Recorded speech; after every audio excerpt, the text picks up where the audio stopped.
কারণে এত টাকা হঠাৎ পেয়ে যাও কোনো বাধা ছাড়াই, তাহলে তুমি কিভাবে খরচা করবে? এগুলো ডিসপ্লে করে রাখা হয়েছে যাতে আমাদের প্রয়োজনীয় পোশাক আমরা এখান থেকেই পছন্দ করতে পারি।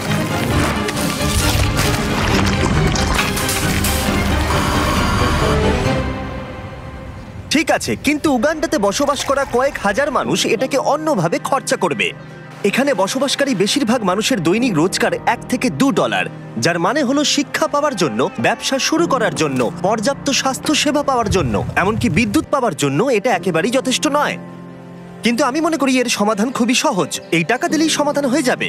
কিন্তু এটাও ঠিক, এমন লোকদের এতগুলো টাকা একসাথে দেওয়া ঝুঁকিপূর্ণ হয়ে যাবে যারা এতগুলো টাকা এর আগে কখনো একসাথে পায়নি। তাই যখন একটা অর্গানাইজেশন এই কাজে আমাদেরকে সাহায্য করবার জন্য এগিয়ে এলো, তখন আমরা জানতাম আমাদের আরো জানবার জন্য সেখানে যেতে হবে।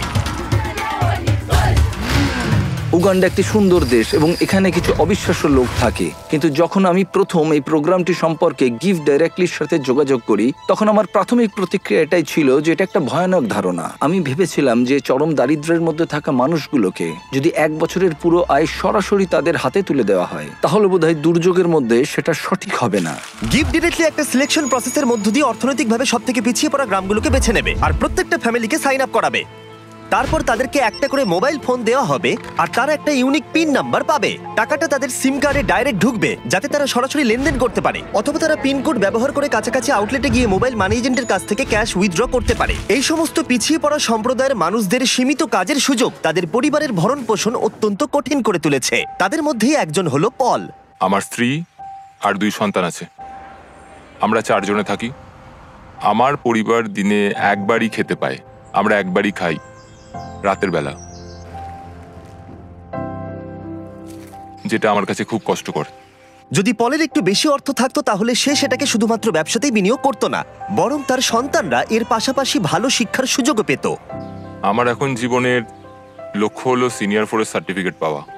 হয়তো তারপর আমার জীবনের কোনো একটা উন্নতি ঘটবে কোনোভাবে। চরম দারিদ্র্যের মধ্যে বসবাসকারী লোকেরা খুবই সীমিত, তাদের বেশিরভাগ দিন অতিবাহিত হয় ছোটখাটো কাজে এবং তারা নিজেরা এই দারিদ্র্যের চক্র থেকে বেরিয়ে আসতে পারে এটা তারা ভাবতেই পারে না।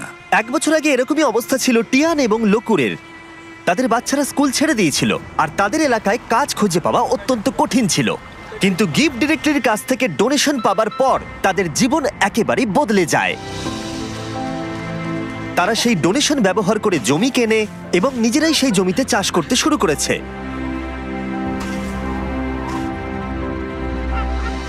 তারা একটা গ্রেন মিলও কিনেছে এবং তারা এখন গোটা সম্প্রদায়ের জন্য শস্য প্রক্রিয়াকরণ করে অল্প প্রফিটও করছে।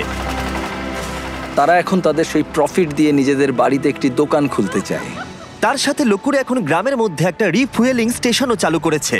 এই প্রোগ্রামটি কি করতে পারে তার জ্বলন্ত উদাহরণ এটা, কারণ এর ফলে তাদের ব্যবসা এবং অর্থনীতি দুটোরই উন্নতি হয়। তাও আমাদের সন্দেহ ছিল এই ডিরেক্ট ক্যাশ দেওয়াটা কতটা কাজে আসবে। আমরা জানতে চাইছি এতে ওদের কি কি সুবিধা হবে ওদের ট্র্যাডিশনাল সিস্টেমগুলোকে কাজে লাগিয়ে। তাই আমরা স্থানীয় গিভ ডাইরেক্টলি ফিল্ড অফিসার সিলভেস্টোর সাথে দেখা করলাম। আমি এই কমিউনিটির মধ্যেই থাকি, আমি কারামোজাতে কাজ করি। আমি এখানেই জন্মেছি এবং এখানেই বড় হয়েছি। আমার ক্ষেত্রে যেটা হয়েছিল, যখন আমি বড় হচ্ছিলাম, মানে যখন আমি স্কুলে পড়ছিলাম, বিশেষত যখন আমি সেকেন্ডারি এডুকেশনের জন্য পড়ছি, আমার বাবা মায়ের কাছে অতটা টাকা ছিল না যাতে তারা আমার পড়াশোনা আরো এগিয়ে নিয়ে যেতে পারে। তাই আমাদের বাড়িটা বিক্রি করে দেয় যাতে আমি স্কুলে যেতে পারি। সেটা ছিল আমার কাছে আমার স্বপ্ন বিক্রি করে দেওয়ার মতো, আমার সবকিছু বিক্রি করে দেওয়ার মতো। এটা ছিল এক চরম দারিদ্রতা, আমাদের কাছে কোনো কিছুই ছিল না। যখন আমি গিভ ডাইরেক্টলিতে জয়েন করলাম, আমি বুঝতে পারলাম যে এটা অনেক অনেক আলাদা। আগে আমি যাদের সাথে চ্যারিটি করেছি তাদের থেকে অনেক আলাদা। গিভ ডাইরেক্টলি আমাদের ডিরেক্ট ক্যাশ দেয়, সেই ক্যাশটা আমাদের কমিউনিটির মধ্যে যায় আর সেই ক্যাশটা আমাদের কমিউনিটির বিজনেসও বাড়ায়। এই ক্যাশটার বদলেই আমরা আমাদের চাহিদা পূরণ করতে সমর্থ হই। মানুষ দারিদ্র্যের মধ্যে আটকে পড়েছে প্রচেষ্টার অভাব বা সামর্থ্যের অভাবে নয়, সুযোগের অভাবে তারা দারিদ্র্যের মধ্যে আটকে পড়েছে। তাদের মধ্যেই একজন হলো জোসেফ, যিনি গ্রামের প্রধান। কেউ কেউ অনেক দূরের জমির মালিক, তাই আপনার যেটা সব থেকে বেশি দরকার সেটা হলো টাকা, যাতে আপনি কাছাকাছির মধ্যে জমি কিনতে পারেন। আমরা এই ঘাসের বাড়ি তৈরি করি আর উই পোকা এই ঘাসগুলো খুব দ্রুত খেয়ে নেয়, তাই খুব বেশি দিন এই বাড়িগুলো থাকে না। আমরা পরের বছর আবার এগুলো তৈরি করি, ধ্বংস করি, আবার তৈরি করি, এভাবেই চলতে থাকে। কিন্তু এই গ্রামে বাড়ির সমস্যাই একমাত্র প্রধান সমস্যা নয়। ক্ষুধা, দারিদ্রতা এবং শিক্ষার অভাব এই সমস্ত সম্প্রদায়ের মানুষদের অন্যতম প্রধান সমস্যা। তার নিজের গ্রাম পরিচালনা করার বোঝা ছাড়াও জোসেফ গুরুতর স্বাস্থ্য জটিলতায় ভুগছে। কয়েক বছর আগে তার স্ট্রোক হয়েছিল, যেটা তাকে দুর্বল করে দিয়েছে এবং তার কাছে পর্যাপ্ত অর্থ না থাকায় সে প্রয়োজনীয় ওষুধও কিনতে পারছে না। জীবনযাপন এখানে সত্যি খুব কঠিন। আমি বাঁচবো কিনা আমি জানি না, আমি সত্যিই জানি না, কারণ আমার যে রোগটা হয়েছে সেটা খুবই কঠিন। আমি সত্যিই জানি না। এখানে প্রত্যেকের নিজের নিজের চাহিদা রয়েছে এবং আমরা যেটা বুঝতে পেরেছি সেটা হলো এই মানুষগুলোকে একটা ভালো ভবিষ্যৎ দিতে গেলে তাদের নিজেদের এবং তাদের পরিবারের জন্য সিদ্ধান্ত নেওয়ার ক্ষমতা দিতে হবে। তাই আমরা ঠিক করেছি গিফট ডিরেক্টলির সাথে যুক্ত হয়ে এই গ্রাম এবং আশেপাশের ৩০০টি পরিবারকে অর্থ অনুদান করে সাহায্য করব তাদের উজ্জ্বল ভবিষ্যতের জন্য। তাই যখন গিফট ডিরেক্টলি টিম গ্রামগুলোর চূড়ান্ত তালিকা প্রকাশ করছিল, যেটা করতে সারাদিন সময় লাগবে, তখন ড্যান এবং ড্যারেন গ্রামটা ঘুরে দেখলো, যেখানে তারা ছুরি ধার দেবার যন্ত্র দেখতে পেল। তোমার কি মনে হয় এটা আমরা আরো ভালো করতে পারবো? হ্যাঁ, আমার মনে হচ্ছে আমরা ভালো করব। এই তো, তুমি পারবেই। এই তো এইভাবে। হ্যাঁ,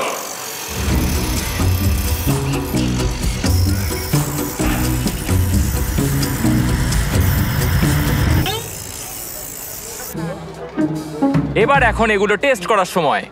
ওরা কি টেস্ট করার জন্য চিকেন এনেছে? না, ওরা আমাদের জন্য চিকেন আনেনি।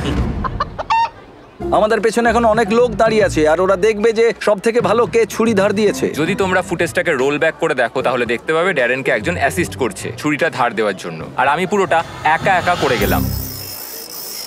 আমি অনেক বেশি প্রফেশনাল ভাই। হ্যাঁ, ঠিক আছে। আর এখন ড্যান এবং ড্যারেনের পালা। আমি চ্যাম্পিয়ন। হ্যাঁ, হ্যাঁ, তুমি চ্যাম্পিয়ন, তুমি চ্যাম্পিয়ন। ড্যারেন হার মানতে না পেরে অন্য কিছু চেষ্টা করলো। সমগ্র আফ্রিকা জুড়ে লোকেরা তাদের মাথার ওপরে জিনিসপত্র বহন করে থাকে। ড্যান আর আমি এখন সেটাই চেষ্টা করতে যাচ্ছি। ওরে বাপরে। দাঁড়াও। আরে তুমি দাঁড়াও। ইয়া, তুমি কি ঠিক আছে? তোমার হাত নিচে তো? হ্যাঁ। তুমি এটা নিয়ে দাঁড়িয়ে আছো কি করে? ঠিক আছে। তুমি তৈরি তো? ও, আমি জিতে গেছি। হতেই পারে না। ঠিক আছে, এইটা ড্যারেন জিতলো, কিন্তু ওর ব্যাগটা। তুমি এটা কিভাবে করছো?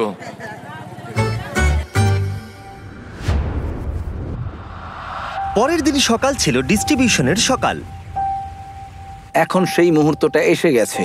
সমস্ত টাকা 10 মিনিটের মধ্যে ট্রান্সমিটেড হয়ে যাবে। এই মানুষগুলো অবশেষে তাদের দারিদ্র্য থেকে মুক্তি পাওয়ার একটা সুযোগ পাচ্ছে, যা নিয়ে তারা সারা জীবন লড়াই করছিল।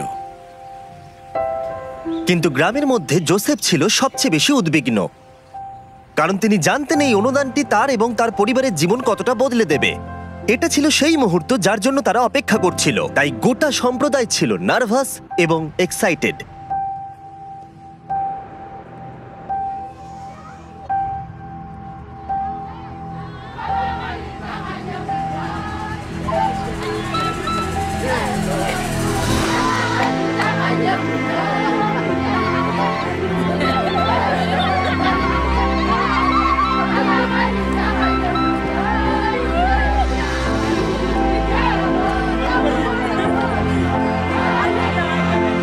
এটি অনেকগুলো মানুষের জন্য একটা সত্যি অসাধারণ মুহূর্ত। এটা শুধুমাত্র এই মানুষগুলোর জন্য নয়, বরং তাদের সন্তান এবং পরবর্তী প্রজন্মের জন্যও সুযোগ। গিফট ডিরেক্টলির সাথে যুক্ত হয়ে আমরা এই গ্রামের হাজার হাজার মানুষের জীবন পরিবর্তন করতে সক্ষম হয়েছি।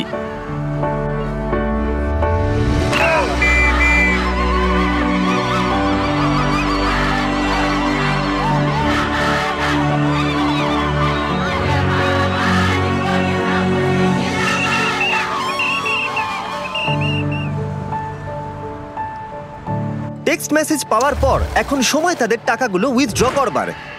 100 বছর আগের থেকে এই মানুষগুলো কোনোদিন সেরকম ভাবে সুযোগ পায়নি, কিন্তু এখন তারা এগিয়ে চলেছে, তারা সুযোগ পাচ্ছে। ইতিহাসের একটি কলঙ্কিত অধ্যায় শেষ হয়েছে এবং তারা শুধু নিজেদের জন্য নয়, পরবর্তী প্রজন্মের জন্যও শক্তিশালী ভবিষ্যৎ গড়ে তুলতে পারে। এবং তাদের মধ্যে বেশ কয়েকজন এটার সঠিক ব্যবহার করতে শুরু করে দিয়েছে, যেমন রুথ। এই অর্থকে কিভাবে কাজে লাগাতে হয় তার শক্তিশালী উদাহরণ হলো রুথ। গিফট ডিরেক্টর থেকে টাকাটা পাওয়ার আগে আমি আমার সন্তানদের ঠিকমতো দেখাশোনা করতে পারতাম না, কোনো ওষুধ কিনতে পারতাম না। আমি একজন হাউসওয়াইফ ছিলাম, আমাদের জীবন খুব কষ্টে কাটছিল। কিন্তু প্রতিকূলতা সত্ত্বেও রুথ গিফট ডিরেক্টলির সাহায্যে তার স্বপ্নগুলো সত্যি করতে দৃঢ় প্রতিজ্ঞ ছিল। সে তার স্বপ্নগুলোকে বাস্তবে পরিণত করবার জন্য এবং তার পরিবারের সন্তানদের উজ্জ্বল ভবিষ্যৎ দেবার একটা সুযোগ পেয়েছিল। ও এখন তার ব্যবসায়িক মনোভাবকে ব্যবহার করে শুধুমাত্র নিজের উন্নতিকরণের জন্য নয়, বরং তার পুরো সম্প্রদায়ের উন্নতিকরণের জন্য। আমি এখন আমার পরিবারের সব দায়িত্ব নিতে পারছি। এখন আমাদের জীবন অনেক সহজ হয়ে গেছে। আগের মতো আমাদের আর কষ্টে দিন কাটাতে হয় না। কিন্তু রুথি একমাত্র নয় যে তার টাকাগুলোকে সঠিকভাবে ব্যবহার করতে শুরু করেছে, যেমন আউমা, যে তার গোটা জীবনকে উৎসর্গ করেছে শিক্ষার জন্য। বছরের পর বছর কঠোর পরিশ্রম করে সে তার নিজের জমি কেনবার টাকা অর্জন করতে পেরেছে, এবং গিফট ডিরেক্টলির অর্থ অনুদানের সাহায্যে সে তৈরি করেছে ক্লাসরুম, টয়লেট, এমনকি 7 জন টিচারকেও সে হায়ার করেছে। বর্তমানে এই স্কুলে 200 জনেরও বেশি ছাত্রছাত্রী রয়েছে। এই অর্থ সম্প্রদায়ের একটি অত্যন্ত প্রয়োজনীয় ফার্মেসিতেও ব্যবহার করা হয়েছে। হাজার হাজার শিশুর জন্য স্কুল ফি এবং ইউনিফর্মের জন্য, এমনকি কয়েকশো পরিবারের বাড়ি তৈরিতেও ব্যবহার করা হয়েছে। এবং অর্থ কিভাবে ব্যবহার করা উচিত তার উদাহরণ হয়ে দাঁড়িয়েছে। এই মানুষগুলোকে সামান্যতম সুযোগ দেওয়া হলেই তারা সেটিকে গ্রহণ করে এবং এটি করতে তারা ঝাঁপিয়ে পড়ে। এটি তাদের কাছে এমন একটি সুযোগ যা তারা আগে কখনো পায়নি। এবং এই ঘটনাগুলো আমার জীবনে এতই ইন্সপায়ারিং এবং মোটিভেটিং ফ্যাক্টরস যা আমি কখনো এক্সপিরিয়েন্স করিনি। ট্রিপটা শেষ করার জন্য ড্যারেন আরো একটি স্কুল পরিদর্শন করলো। গিফট ডিরেক্টলির অনুদানে 1 সপ্তাহের মধ্যে শিক্ষার্থীর সংখ্যা গিয়ে দাঁড়িয়েছে 650 থেকে 980, কারণ তাদের প্যারেন্টসরা এখন সক্ষম স্কুলের ফি দিতে এবং ইউনিফর্ম কিনতে। Little children, little children, obey your parents. Little children, কিছুক্ষণ আগেই মেঘের আওয়াজ শোনা যাচ্ছিল। আসলে সবেমাত্র বৃষ্টি শুরু হয়েছে। বাচ্চারা গান শুরু করতেই মেঘ মুছে গেল এবং আকাশ এখন উজ্জ্বল। এটা একটা খুবই আশ্চর্যজনক অভিজ্ঞতা ছিল। little children, obey your parents. Gift directly প্রমাণ করেছে যে আমাদের প্রাথমিক ধারণা একেবারেই ভিত্তিহীন ছিল। আমাদের এরকম নতুন অনেক আইডিয়া আছে যাতে আমরা সবাই মিলে একটা সুন্দর ভবিষ্যৎ গড়ে তুলতে পারি। কিন্তু প্রয়োজন আরো অনেক। তাই আমরা গিফট ডিরেক্টলির সাথে অর্থ অনুদান দিতে মাত্র 1 মাইল দূরে আরেকটা গ্রামে গেছিলাম। সাহায্য করতে চাইলে ডোনেট বাটনে ক্লিক করুন বা giftdirectly.org/beast এ যান, যাতে আমরা আরো বেশি করে উগান্ডাবাসীদের সাহায্য করতে পারি। বাই।